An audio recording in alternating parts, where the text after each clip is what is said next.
Okay, welcome to the first chapter of your book. So, this is the first thing covered in lesson 1.1 in your textbook. We are going to be using area formulas to solve more real-life examples. So in this case, this first part, we're going to be looking at the area formulas to help us find the population density. So think people per capita or people per square mile. In this case, it says people per area of land. Most of the time, it's determined by square miles. So the average person per mile is basically what this is using.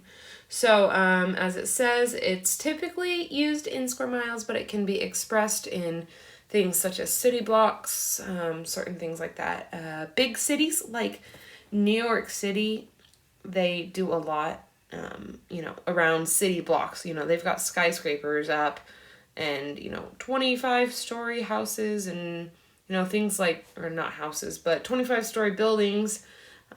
Obviously, they can condense more people in a smaller amount of space. So that's what we're talking about, density. So we're going to get into some examples in the upcoming slides. So you don't necessarily have to write this down, but I would recommend possibly doing that in there because it will come in handy in the next couple of examples and on homework and on the test. So just so you know.